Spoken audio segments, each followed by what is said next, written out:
12ರಿಂದ 23ರವರೆಗೆ ವಿಧಾನಮಂಡಲ ಅಧಿವೇಶನ. ಫೆಬ್ರವರಿ 12ರಿಂದ 23ರವರೆಗೆ ವಿಧಾನಮಂಡಲ ಅಧಿವೇಶನ ನಡೆಯಲಿದೆ. ವಿಧಾನಸೌಧದಲ್ಲಿ ಸ್ಪೀಕರ್ ಯುಟಿ ಖಾದರ್ ಅವರು ಮಾಹಿತಿಯನ್ನು ಕೊಟ್ಟಿದ್ದಾರೆ. ಫೆಬ್ರವರಿ 12ರಂದು ಸದನವನ್ನು ಉದ್ದೇಶಿಸಿ ರಾಜ್ಯಪಾಲರು ಭಾಷಣವನ್ನು ಮಾಡುತ್ತಾರೆ. ಫೆಬ್ರವರಿ 16ರಂದು ಸಿಎಂ ಸಿದ್ದರಾಮಯ್ಯನವರಿಂದ ಬಜೆಟ್ ಮಂಡನೆಯಾಗುತ್ತೆ. ಇನ್ನು ಫೆಬ್ರವರಿ 9ರಂದು ಶಾಸಕರಿಗೆ ಬಜೆಟ್ ಬಗ್ಗೆ ತರಬೇತಿಯನ್ನ ನೀಡುತ್ತೇವೆ. ಬಜೆಟ್ನಲ್ಲಿ ಹೇಗೆ ಭಾಗವಹಿಸಬೇಕು ಎಂಬುದರ ಕುರಿತು ಟ್ರೈನಿಂಗ್ ಕ್ಯಾಂಪ್ ಇರುತ್ತೆ.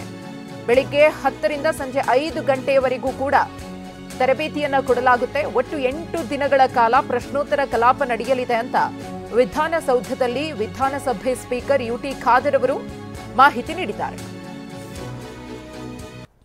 16ನೇ ವಿಧಾನಸಭೆಯ 3ನೇ ಅಧಿವೇಶನವನ್ನು ದಿನಾಂಕ 12/2/2024ರಿಂದ 23/2/2024ರವರೆಗೆ ಒಟ್ಟು 10 ದಿನಗಳ ಕಾಲ ಬೆಂಗಳೂರಿನ ವಿಧಾನಸೌಧದ ವಿಧಾನಸಭೆಯ ಸಮಾವೇಶಗೊಳ್ಳಲಿದೆ. ಬಹುಶಃ 12ನೇ ತಾರೀಕಿನಂದು ಮಾನ್ಯ ರಾಜ್ಯಪಾಲರು ಜಂಟಿ ಸದನದ ಸದಸ್ಯರನ್ನು ಉದ್ದೇಶಿಸಿ ಸಂದೇಶ ಕೊಡಲಿಕ್ಕಿದ್ದಾರೆ. 16ನೇ ವಿಧಾನಸಭೆಯ 2ನೇ ಅಧಿವೇಶನವು ಮುಕ್ತಾಯವಾದ ನಂತರ ಇಲ್ಲಿಯವರೆಗೆ ನಿಧನ ಹೊಂದಿರುವ ಗಣ್ಯ ವ್ಯಕ್ತಿಗಳ ಕುರಿತು ಸಂತಾಪ ಸೂಚನೆ ನಿರ್ಣಯವನ್ನು 12ನೇ ತಾರೀಕಿನಂದು ಸನ್ಮಾನ್ಯ ರಾಜ್ಯಪಾಲರ ಭಾಷಣ ನಂತರದಲ್ಲಿ ಮಂಡಿಸಲಾಗುವುದು. ತದನಂತರ ಈ ಅಧಿವೇಶನದಲ್ಲಿ ಮುಖ್ಯವಾಗಿ ರಾಜ್ಯಪಾಲರ ಭಾಷಣದ ಮೇಲಿನ ಒಂದನೇ ನಿರ್ಣಯದ ಮೇಲೆ ಚರ್ಚೆ ನಡೆದು ತದನಂತರ ನಿರ್ಣಯ ಕೂಡ ಅಂಗೀಕಾರವಾಗಲಿದೆ. ಅದು ಬಹುಶಃ 12ರಿಂದ 15ನೇ ತಾರೀಕಿನವರೆಗೆ ಚರ್ಚೆ ಇರಲಿ. ದಿನಾಂಕ 16/2/2024ರಂದು ಸನ್ಮಾನ್ಯ ಮುಖ್ಯಮಂತ್ರಿಯವರು